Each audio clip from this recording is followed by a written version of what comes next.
Blessed morning po sa ating lahat. Salamat po sa Panginoon dahil tayo po ay nagkasama-sama muli sa araw na ito. Salamat po sa Panginoon dahil binigyan tayo ng panibagong lakas at kaunawaan at peace of presence po ng binigay ng Panginoon sa atin. Salamat po sa Panginoon dahil tayo po ay nagkasama-sama muli sa salita ng buhay at salamat po sa invitation po ni Pastor Joe na ako po ay na-schedule muli para sa salita ng buhay ngayong umagang ito. At ako po ay nakikibati po sa may mga birthday ngayong araw na to na kayo po pagpalain at ganoon din po sa mga FIBA pastors po na ating kasama ngayong umaga. Salamat po sa patuloy niyo pong pag-tune in at sa inyong dedication para sa ating salita ng buhay po. Salamat po sa Panginoon dahil tayo po ay nagkasama-sama. Bago po tayo pumasok or bago tayo po may mga gagawin ay tayo po ay mag-devotion po muna. Amen. At salamat po sa Panginoon dahil talaga ang Diyos natin ay dakila at tapat sa bawat isa sa atin. Amen. And to God be the glory dahil ang Diyos natin ay dakila at tapat sa bawat isa sa atin. At nawa po sa may mga karamdaman ay nawa po pagalingin po ay ng Panginoon agad para kayo po ay maging kagamit-gamit ng Panginoon sa kanyang ministry lalo po. Amen. Sige po, hindi na po tayo magpapatagal. Tayo po ay mag-aral sa ng Panginoon. Let's open our Bible ko po. May Bible po kayo dyan. Nakasama po ninyo. Basahin po natin ito na sabay-sabay. Itong Psalms 117 verse 1 and 2. So, ito po sabi po ng Bible sa atin. Basahin ko na lang po. No, sabi po ng Bible, "Oh, praise the Lord, all the nations, praise Him, all the people." Verse 2, "For His merciful kindness is great toward us. The truth of the Lord endures forever. Praise ye the Lord." Amen. Kaya pa manalangin at magpasalamat po tayo sa Panginoon. Let's pray. Panginoong Diyos Ama na sa langit, Diyos na Abraham, ni Isaac, ni Jacob, we praise and thank you, Lord, for this wonderful morning na pinag-aalab ni Lord sa bawat isa sa amin. Salamat, Panginoon, dahil kayo ang Diyos na makapangyarihan sa lahat. Kayo pulod ng kakabatid ng aming buhay. At higit sa lahat, Panginoon, patawarin niyo, Lord, kami sa lahat ng mga pagkakamali, pagkukulang sa inyo. Kami po inyong linisin ng inyong banal na dugo. I bless you, O Lord, ang aming devotion for this morning, na ito po ay maging hamon sa amin. At ito po ay maging kalakasan ng aming spiritual na buhay. At salamat, Panginoon, sa inyong mga anak na patuloy na nakatune in, Panginoon, sa salita ng buhay. We praise and thank you, Lord, for the leadership, Panginoon, ng mga FIBA pastors, Panginoon, to encourage all members at especially din yung mga iniimbitahan po, Lord, sa online streaming, Panginoon. Salamat, Panginoon, dahil sila po ay naka-tune in ngayong umagang ito. I bless you, Lord, na kayo na siya maggabay. Nawa ang inyong Holy Spirit na siya mag-convict sa amin. Ipaunawa, Lord, sa amin ang inyong mga salita. Kaya maraming salamat, Panginoon, sa panibagong umaga na pinagkatiwala niyo, Lord, sa amin ngayong umagang ito. Binabalik ko po pasalamat sa matamis sa Panginoon Kristo Jesus na Messiah ng Israel. Amen. Kaya pinamagat ko po ating topic for this morning is about the mercy and truth that endures forever. Amen. The mercy and truth that endures forever. Amen. Ito pong verse ng Psalms 117, verse 1 and 2. This Psalms is the shortest chapter in the Bible. Amen. Na ito pong book of Psalms 117 is the shortest chapter in the Bible. Yet, it contains a powerful message for all people. Amen. Ano pong message ng gusto ng Panginoon sa atin ngayong umagang ito, no? Kaya po mapag-aralan po natin ngayon this morning na we will understand why everybody should praise the Lord. Amen. Bakit ba kailangan natin purihin ang Panginoon? Okay, sabi po ng verse 1, "Oh, praise the Lord, all the nations, praise Him, all ye people." Amen. Big sabihin po, gusto ng Panginoon, purihin natin ang Diyos. Anong dahilan? Anong reason out why we need to praise the Lord? Okay, there are two main reasons, mga minamahal, na gusto natin ng Panginoon ngayong umaga, mapag-aralan natin how the Lord encourage us na we need to praise the Lord every now and then sa ating buhay bilang isang Kristiyano, bilang tao. Okay po, bilang isang, especially mananampalataya. Okay, number two reasons, dalawa lang po. His mercy is greater toward us. And number two is His truth endures forever. According po dyan sa verse 2. "For His merciful kindness is great toward us, and the truth of the Lord endured forever. Praise ye the Lord." Amen. Kaya number 1 po na naobserbahan ko po dito sa verse 2, nababasahin ko lang po ulit, no? "For His merciful kindness is great toward us." Amen. Ibig sabihin po, number 1, the mercy and truth that endures forever. Number 1, God's mercy is greater than our sin. Amen. Ibig sabihin po, ang mercy ng Diyos is greater than our sin. Ibig sabihin po, mas malaki ang mercy ng Diyos, ang kanyang kahabagan, ang kanyang ah, pag-ibig sa ating mga kasalanan. Amen. Ibig sabihin, mas minahal tayo ng Diyos. Amen. Hindi titignan ng Diyos ang ginagawa nating kasalanan. Even though ang Diyos galit sa kasalanan, hello po, tama. Pero ang Diyos handa ka niyang patawarin. Amen. That's why the Lord remind us na tayo po ay hindi po dapat magkaroon ng na tayo bilang isang anak ng Panginoon na tumanggap kay Jesus Christ ng totoo sa puso, na nagpapatuloy ka pa rin sa kasalanan. Bakit? Kasi nga, ang mercy of God is greater than our sin. Amen? That's why God's mercy means He did not give us the punishment we deserve. Amen? Ibig sabihin po yung God's mercy, hindi po ito parusa. Okay? Kundi po, ito po ay gusto ng Panginoon na ikaw ay magkaroon tayo ng pagkakataon na dapat yung parusa ng para sa'yo, okay, hindi mo dapat agad muna makamtan. Amen? That's why His mercy, amen, extend to us. Amen? That's why Jesus Christ offered His life for us to be made righteous. Amen? According sa 2 Corinthians chapter 5 verse 21. Maliwanag po sabi ng Panginoon na siya po naging makasalanan para sa atin, para bayaran ng ating kasalanan. Para tayo mga tao bilang mananampalataya, bilang nawa ay manampalataya kay Kristo Jesus ang totoo at tapat.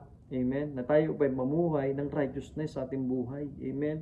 Ibig sabihin po mga minamahal, kaya bilang isang Kristiyano, huwag natin isabihin sa Panginoon, huwag natin sabihin sa kapwa Kristiyano natin, ay, handa naman tayo patawarin ni Jesus kasi sinacrifice na nga yung buhay niya. Dapat po, hindi po ganoon ang ating mindset.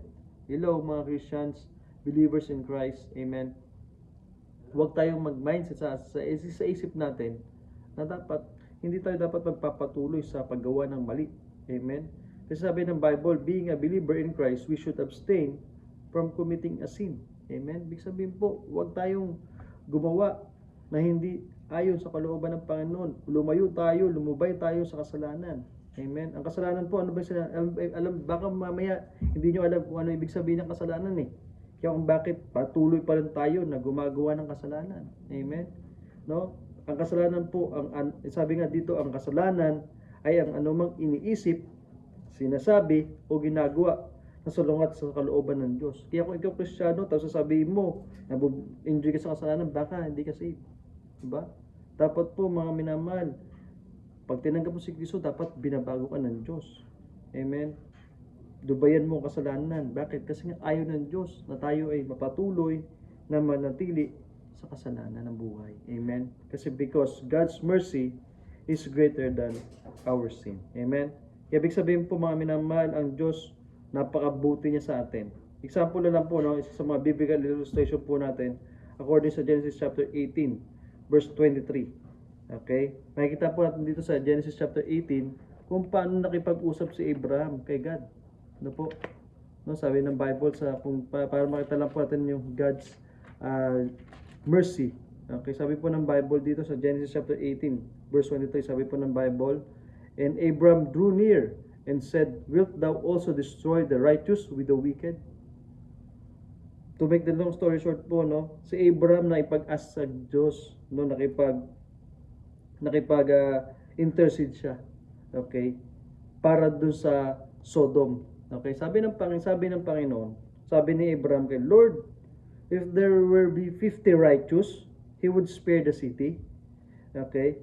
Diba sabi ng Panginoon, kung sabi ng verse 24, per adventure there be 50 righteous within the city, wilt thou also destroy and not spare the place for the 50 righteous that are therein? Sabi ng Panginoon sa verse 26, and the Lord said, if I find Sodom 50 righteous within the city, then I will spare the place for their sake. Amen? Ibig sabihin po, nakita po natin dyan, hanggang saan naging 45, okay, naging 40, 30, and 20, and doon sa bottom line po, 10. Okay? Pero ano ginawa ng Panginoon? Sabi ng Panginoon, if there's something 10 there, okay, meron 10 naglilingkod sa akin dyan ng tapat, hindi ko gugunawin ang lugar ng Sodoma. Amen? Because His mercy is greater than our sin. Amen? Ibig sabihin po, pinapakita lang po ng Panginoon na tayo bilang isang Kristiyano, no? God is willing to show His mercy again and again. Amen? Ang Diyos, handa na para tayong patawarin kahit anumang klaseng Kahit ilang beses tayong doon nandadatapa, kahit ilang beses tayong tumutumba bilang sa Kristiyano, pero ang Diyos, handaan niya pa rin tayong handaan niya pa rin tayong patawarin. Bakit? Kasi nga, gusto ng Panginoon yung kanyang mercy ang siyang mapupuri. Amen po. That's why the Lord remind us na tayo bilang sa Kristiyano na God's mercy is greater than our failures. Amen. God's mercy is greater than our failures. No matter how broken a person is God is still welcome those are genuine repentant. Amen. Ibig sabihin po, kahit po tayo ay broken na, anong talaga tayo, kumbaga wasak na. Okay? Pero ang Diyos, handaan niya pa rin tayong i-restore ng kanyang mercy and love. Amen. Kaya kaya purihin natin ang Panginoon. Everybody should praise the Lord because His mercy goes towards to me. Amen. His kindness great toward to us. Amen. Kaya sarap purihin ng Panginoon eh. No po?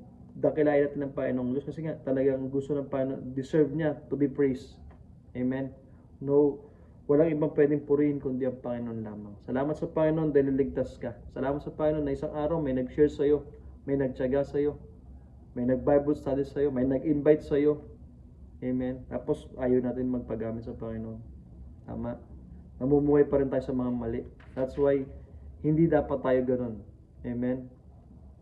Dahil si Jesus Christ, binigay niya ang kanyang buhay sa atin ng totoong-totoo. Walang labis, walang pagkukulang. Tayo lang nagkukulang. Amen. Pero salamat sa Panginoon, for His merciful kindness is great towards us.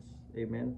Kaya, God's mercy is greater than our sin. Number 2, sabi po ng Bible dito, the mercy and truth that endures forever. What the Bible tells to us.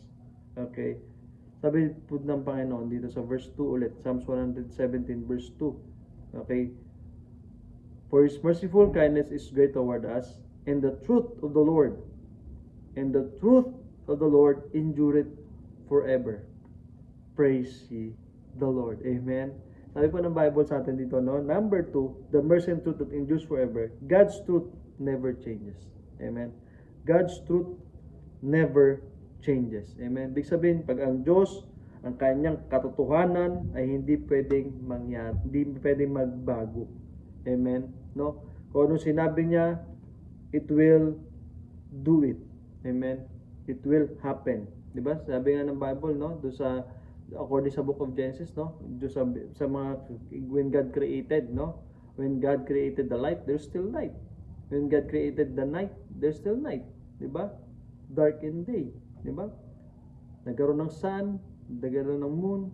Amen. Because God never change. Amen. Ang tao, tayo nagbabago tayo, 'di ba? Pero ang Diyos, hindi siya nagbabago. Amen. Everything in this world changes. Amen. Totoo naman po 'yan, reality 'yan, no? Culture changes. Amen. Government changes. Minsan nga doctrine pa na-change. Amen. Kaya ibig sabihin, mga minamahal, pero salita ng Panginoon, it will still remain. Amen. It still remain and be forever. Okay? Because God's word remains the same. Amen. Kaya maliwanag po sabi ng Bible, bakit sinasabi kong totoo kanang salita ngayon? Until this time, we still do His commandment. Amen. The Great Commission is still going on. Amen. We reach out more, we send out more missionaries. Amen. Salamat po sa mga missionaries na talaga pumupunta sa mga kanyang churches, bumibisi sa churches to present their burden. That's a Great Commission. Amen. And we support them. Amen. That's why according sa Matthew 28 verse 19-20, di ba po, na pinapakita ng Panginoon dyan, na we still do our part, teaching them to observe all things. Amen. The Great Commission is still ongoing until this generation. Amen. Kahit sabihin natin, mahirap na ang buhay. Para matagal ko na narinig yung mahirap ang buhay. Pero this still ongoing. Bakit? Ang Diyos ang nagtawag. Amen. Ang Diyos ang siyang gumagawa. Amen. At ginagamit tayong instrumento ng Diyos. Amen. And ano pa po, the truth that never changes. Amen. Until this time, we still commit to the Lord. Amen. We give our first fruit, we give our tithes, we give our mission offering, and everything that we need to give. Amen. Because God's truth never change. Amen. If you give your tithes to the Lord, If you give your commitments to the Lord, anong binibigay ng Panginoon? Sig, liglig at umaapaw. Amen. Ibig sabihin po mga minamahal, pag tayo pala ay sumusunod sa Panginoon, ang totoo sa puso natin, na wala tayong tinatagong kasalanan, wala tayong tinatagong mali sa buhay natin, talagang Lord, every time, linisin mo ko.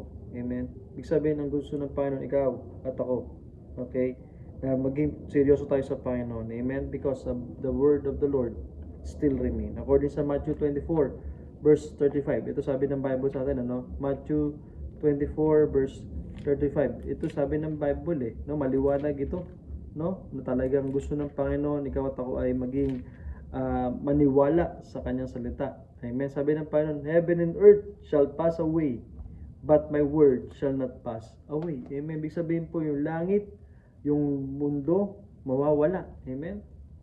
At talagang, pero kanyang salita, hindi siya mawawala. Amen. Because the word of God never change. Amen. It still remain. Amen. Kaya tayo bilang Kristiyano, pag tayo po ay nanghihina, lumapit tayo sa Panginoon. Amen. Kaya sabi niya, feelings changes. Totoo po yan. But God's truth does not. Amen. Society changes, but God's truth does not. Okay? We can build our lives upon His unchanging word. Amen. Dapat po, itayo natin ating buhay sa sentro sa salita ng Panginoon. Amen. Because the word of God or God's truth never changes. Kaya ang ating conclusion for this morning is about why should we praise the Lord? Bakit ba kailangan natin purihin ng Panginoon? Napakasimple lang po mga minamahal. Diba? His mercy is greater than our sin. Amen. And His truth never changes. Amen. Hello? Tao ba mga minamahal, no? Ibig sabihin po, tayo po, pasalamatan natin ng Diyos. Amen. Ang tanong ko dyan, have you experienced God's mercy? I believe you experienced God's mercy. Amen. Are you standing on God's truth? You stand on the Word of God. You follow the Word of God. If you do that, God deserves praise, see the Lord. God deserves to be praised. Amen. That's why we should praise Him all the time in our lives. Amen. Kaya purihin natin ang Panginoon. Dahil salamat sa Panginoon. Dahil sino ba tayo? Diba? We are nothing without God. Amen. Kung naman narating mo ngayon, kung wala ang biyaya ng Panginoon, wala yung katotohanan ng Diyos sa buhay mo, hindi mo yan mararating. Amen. Ang daming binago ng Diyos sa iyo. Alam mo yan. Sa mga nanonood ngayon, maraming binago ang Diyos sa iyo. At marami pa ipapakita ang Diyos sa iyo. Basta ikaw patuloy na ipapagamit sa Kanya. Amen. Nanawa po, naging blessing po ito ngayong umagang ito sa atin. The mercy and truth that endures forever. Amen po. Kaya tayo po manalangin. At magpasalamat po tayo muli sa Panginoon. At purihin po natin ang Panginoon. Let's pray. Panginoong Diyos naman sa langit, kami po ay nagpupuri, nagpasalamat muli sa umagang ito na kami po ay nakapag-aral ng inyong salita. Salamat Panginoon sa inyong mercy, sa inyong truth, Panginoon. Lord God, we are not deserved. Pero salamat Panginoon dahil kami po ay nanampalataya sa iyo. At patuloy niyo po Lord kami binibigyan ng second chance to do what is right, Panginoon. Kaya Lord God, pagpalain niyo Lord ang umagang ito na kayo Lord na mag-bless sa mga kapatiran na papasok pa sa trabaho, yung po papasok pa sa school, sa mga estudyante, sa mga workers of the church na meron pa po silang Bible study. At sa prayer meeting po ngayon, kayo Lord na siya mag-bless Panginoon sa bawat prayer meeting ng bawat churches mamayang gabi. I-bless you O Lord Panginoon ang mga pangailangan Lord ng bawat mananampalataya, ng bawat simbahan ng Tibap Baptist Church Panginoon. Natulungan niyo Lord kami na patuloy Lord kami tumayo sa inyong righteousness. Sumunod kami Panginoon sa inyong instruction. And also Lord, we pray for the peace of Jerusalem. I bless you Lord ang mga missionaries all over the world, including mga foreign and locals, Panginoon. At ganoon din Panginoon ang mga missionaries nyo na nag-aalay buhay para sa mga Hudyo to reach them out. Lord God, I pray also Lord sa bawat FIBA pastors na kay Lord na siya mag-bless sa kanila. Provide niyo Lord ang kanilang mga pangailangan. Kung ano man po Lord ang kanilang pinagdadaanan, ay bigyan niyo Lord sila ng kasagutan. at samahan niyo Lord sila sa kanilang mga desire na kanilang puso, isipan. And Lord God, we pray also Lord for upcoming sports fest, Panginoon, na nawa po maging blessing po ang bawat isa, palakasan po ito, Panginoon, fellowship, Panginoon, na kay Lord na siya ma-enjoy po ang bawat isa at ang inyong pangalan lamang siya mapuri at mawalhati. I bless you and oh Lord God, I pray also Lord yung mga gagawin Lord ng mga activities Lord, Panginoon, for this whole June, Panginoon. I bless you oh Lord. Hanggang sa matapos tong taon na pupurihin Lord namin kayo na may kapuri-puri Panginoon sa aming buhay. Kaya binabalik ko po papulit pasalamat sa patamis sa Panginoon Kristo Jesus sa Mesaya ng Israel. Amen. Kaya nawa mga kapatid, kayo po ay na-bless sa salita ng Panginoon. Amen. Kaya nawa po kayo po ay pagpatuloy na hawakan tayo ng Panginoon. We claim His mercy and His truth in our life. Amen. Nawa po kayo pagpalain po ng Panginoon. May the Lord God bless you. Amen. And see you po sa susunod, no? Ingat po kayo palagi and God bless po. Thank you po, Pastor Joe, for invitation for me. See you po. God bless po.